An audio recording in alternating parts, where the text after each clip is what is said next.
جبکہ حقیقت اس کے بالکل برعکس تھی۔ وہ مجھے امریکہ لے کر نہیں گئے، بلکہ وہ مجھے ایک چھوٹے سے گاؤں میں لے کر چلے گئے جہاں پر وہ اپنی زندگی گزار رہے تھے۔ دراصل یہ ان ماں بیٹے کا کاروبار تھا۔ وہ ہر بار ہی کسی نہ کسی امیر لڑکی سے اپنے بیٹے کی شادی کرواتی تھی اور پھر اس لڑکی کے گھر والوں کو ہی بیوقوف بنا کر ان سے پیسے لوٹ کر لڑکی کو چھوڑ دیتی تھی۔ یہ بات مجھے محلے میں رہنے والی ایک عورت نے بتائی تھی۔ میں بہت زیادہ خوفزدہ ہو گئی تھی۔ سمجھ نہیں آ رہا تھا کہ کیا کروں۔ ایک طرف باپ کی طبیعت کا سوال تھا تو دوسری طرف میری اپنی زندگی برباد ہو رہی تھی۔ پہلے کچھ دنوں میں تو انہوں نے مجھے اپنے اصل رنگ نہیں دکھائے، لیکن جیسے جیسے وقت گزرنے لگا مجھے پتا چلا یہ کس قدر وحشی لوگ ہیں جنہیں تمیز نام کی چیز کا پتہ ہی نہیں ہے۔ میرا شوہر تو بات ہی گالی دے کر شروع کرتا تھا۔ مجال ہے جو اسے ذرا بھی شرم محسوس ہوتی ہو۔ میں نے اپنے گھر میں کبھی بھی کسی کے منہ سے کوئی فضول بات سنی ہی نہیں تھی، لیکن یہاں پر آ کر اتنی بری باتیں سننا، یہ سب مجھ سے برداشت نہیں ہو رہا تھا۔ میں پورا دن روتی رہتی تھی اور اپنے گھر والوں کو یاد کرتی رہتی تھی۔ میری ساس کو یہ بھی پسند نہیں تھا، بدلے میں وہ مجھے مارتی تھی اور مجھے منحوس کا لقب دے چکی تھی۔ ان دنوں وہ اپنی بیٹی کے بارے میں بہت زیادہ پریشان رہنے لگی تھی کیونکہ اس کی بیٹی کی عمر نکلتی جا رہی تھی۔ میرے مطابق تو وہ صرف اور صرف 21 سال کی تھی، لیکن اس کی ماں کے لیے وہ بوڑھی ہو رہی تھی۔ اس کی ماں کا یہ کہنا تھا کہ ان کے ہاں لڑکیوں کی شادی جلدی کر دی جاتی ہے۔ وہ اس کے لیے رشتے تلاش کر رہی تھی اور پھر اچانک ہی ایک دن وہ خوشگوار موڈ میں گھر کے اندر داخل ہوئی۔ اسے خوش ہوتا دیکھ کر میرا حلق کڑوا ہو گیا تھا۔ نہ جانے کیوں ابھی ان کی خوشی مجھ سے برداشت نہیں ہوتی تھی۔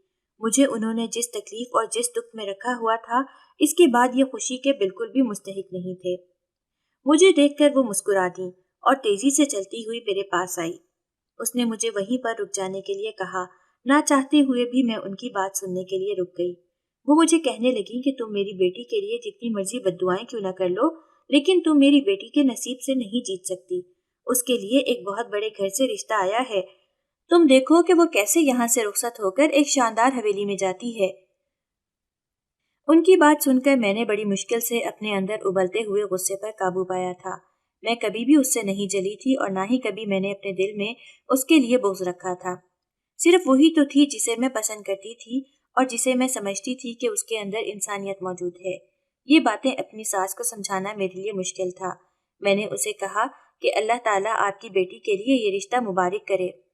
میں نے ایک نارمل سی بات کی تھی، لیکن اس نے اس کا بھی بتنگڑ بنا لیا اور دوبارہ سے مجھ پر الزام لگا دیا کہ میں نے اس کی بیٹی پر طنز کیا ہے۔ مجھے تو اپنے بولنے پر بھی غصہ آ رہا تھا۔ آخر کیا ضرورت تھی مجھے یہ بات بھی کرنے کی، لیکن اب کیا ہی کیا جا سکتا تھا۔ وہ ایک عجیب سے دماغ کی مالک تھی جہاں پر صرف اور صرف حسد اور چغلیاں بھری ہوئی تھی۔ شام کے وقت بھی اس نے میرے شوہر کو چغلی لگائی اور یوں مجھے دوبارہ سے مار پڑی۔ اب تو جیسے عادت سی ہو گئی تھی۔ وہ نہ صرف مجھے مارتا تھا بلکہ اب مجھے بدکرداری کے بھی طعنے دیتا تھا۔ وہ اس قدر بغیرت انسان تھا کہ مختلف مردوں کے نام میرے نام کے ساتھ جوڑتا تھا اور ذرا بھی شرم محسوس نہیں کرتا تھا، کیونکہ اس کی آواز غصے میں بہت اونچی ہو جاتی تھی اور اسے اس بات کا بھی لحاظ نہیں رہتا تھا۔ کئی بار تو محلے کی عورتوں نے بھی مجھ سے اس بارے میں پوچھا تھا کہ تمہارا شوہر تمہارے نام دوسرے مردوں کے ساتھ کیوں جوڑتا ہے؟ اب میں انہیں کیا بتاتی کہ یہ ہے ہی کمظرف انسان جس کے اندر نہ تو عقل نام کی چیز ہے اور نہ ہی اسے اچھے اور برے کی تمیز ہے۔ اسے بالکل بھی نہیں پتا کہ کون سی جگہ پر کیا بات کرنی ہے۔ اس کے کان صرف اور صرف اپنی ماں کی باتوں پر ہی لگے رہتے ہیں اور انہی کی بات ماننے پر یہ فخر محسوس کرتا ہے۔ یہ ساری باتیں میں صرف دل ہی دل میں سوچ سکتی تھی۔ ان سب سے یہ کہنے کا مطلب تھا کہ وہ دوبارہ سے جا کر میری ساس کو شکایت لگاتی اور میری بربادی کے دن پھر سے شروع ہو جاتے۔ میری نند کے سسرال والوں نے آنا تھا۔ پورے گھر میں اسی کے سلسلے میں ہی تیاریاں چل رہی تھیں۔ خدا کا شکر یہ تھا کہ ہمارا گھر اچھا خاصا بڑا تھا اور گھر کی حالت بھی ٹھیک تھی۔ یقیناً یہ بھی انہوں نے صرف اور صرف اس وجہ سے ہی بنایا تھا کیونکہ یہ اچھے خاصے لوگوں سے پیسے بٹور چکے تھے، ورنہ میں انہیں اس قابل نہیں سمجھتی تھی کہ یہ ایک کمرہ بھی بنا سکتے۔ یہ صرف اور صرف دوسروں کو دھوکہ دینا اور ان کے پیسے کھانا ہی جانتے تھے۔ میں جب سارا کھانا بنا کر فارغ ہوئی تو نہانے کے لیے چلی گئی۔ ابھی غسل خانے میں گھسنے ہی لگی تھی کہ ساس نے میرا بازو پکڑ لیا اور مجھے عجیب سے انداز میں گھورنے لگی۔ اس کا یہ انداز مجھے سمجھ نہیں آ رہا تھا۔ میں اس سوچ میں پڑ گئی کہ اب مجھ سے ایسی کون سی غلطی ہو گئی ہے یا ایسا کون سا گناہ ہو گیا ہے جو یہ دوبارہ میرے متھے سے آ لگی ہے۔